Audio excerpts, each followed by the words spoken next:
Si on regarde les profils types des directeurs des ventes, qu'est-ce qu'on voit actuellement dans le marché comme les gens qui sont promus ou qui sont directeurs des ventes? On en voit deux. Le premier, c'est le représentant ou le vendeur qui est dans l'entreprise depuis plusieurs années. Il performe, il est là depuis longtemps, puis il a la promotion comme directeur des ventes. Le deuxième qu'on voit, c'est souvent des jeunes cadres, des gens qui, à temps partiel ou à temps plein, vont aux études, font leur bac en administration ou font par exemple un MBA et ils sont promus à un poste de direction. Si on regarde les forces et faiblesses de chacun de ces profils-là, le représentant d'expérience, lui, au niveau de ses forces, c'est souvent quelqu'un qui connaît bien le marché, parce que ça fait plusieurs années qu'il est dedans, il connaît la clientèle, il connaît l'entreprise, il connaît les forces et faiblesses de nos produits, le marché le connaît, tout le monde le connaît, il est connu comme Barabas. Donc, tout le monde sait que cette personne-là est très performante. Donc, bonne connaissance des produits et des services. C'est souvent un excellent vendeur parce que s'il est là depuis plusieurs années, c'est parce qu'il performe et pour lui et pour l'entreprise, c'est rentable. Souvent, c'est quelqu'un qui a peu de formation parce qu'il a appris sur le tas en gérant les ventes. Et finalement, c'est quelqu'un qui est habile dans l'action. Le représentant d'expérience qui est là depuis plusieurs années, lui est habitué d'être sur la route, il rencontre les clients, il fait des soumissions, donc il est très habile à gérer un haut niveau de volume. Il est habile dans l'action. Au niveau de ses faiblesses, souvent au niveau académique, la formation académique est peut-être un peu plus limitée, qui a un impact sur d'autres composantes. Souvent, la personne est promue directeur des ventes, mais il n'y a pas nécessairement de formation pour le devenir, donc il apprend sur le tas et souvent le seul modèle qu'il a, c'est son ancien boss. Donc, on réplique la direction des ventes du passé.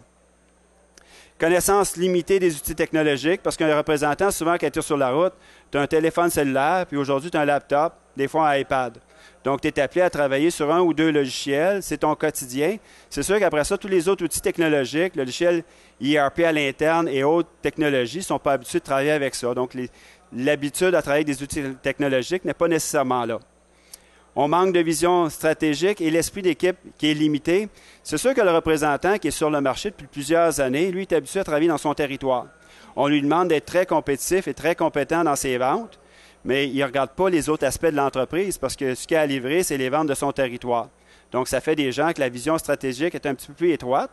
Et au niveau de l'esprit d'équipe, lui, il est habitué de travailler avec son monde. Et souvent, il est en compétition contre d'autres représentants. Donc, l'esprit d'équipe, il s'entraide, mais ce n'est pas toujours au maximum.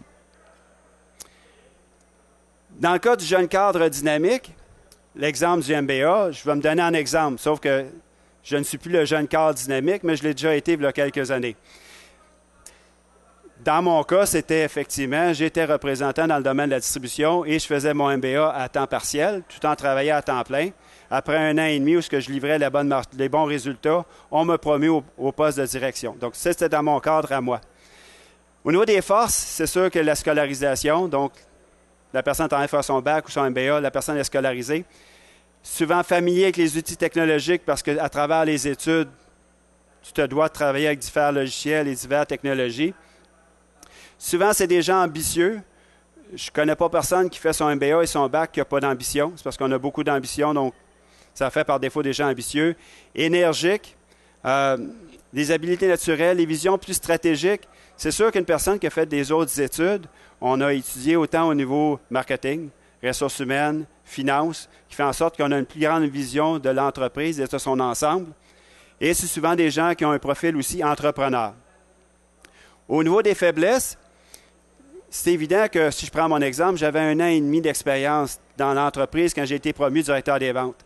Mon équipe, les gens avaient de 5 à 10 ans d'expérience. Donc, j'avais un peu moins d'expérience qu'eux. C'est souvent ce qu'on peut voir. Souvent, peu de formation de vente en grande entreprise parce que la personne est plus jeune, est plus nouvelle dans le marché, moins d'expérience et il n'y a pas eu à avoir de la formation dans des grandes entreprises. Et c'est souvent le premier poste en direction des ventes. Donc, c'est sûr qu'on est ouvert à l'essai-erreur parce que la personne, c'est son premier poste, il vient de finir son bac, son MBA et il peut à l'occasion faire quelques erreurs de parcours.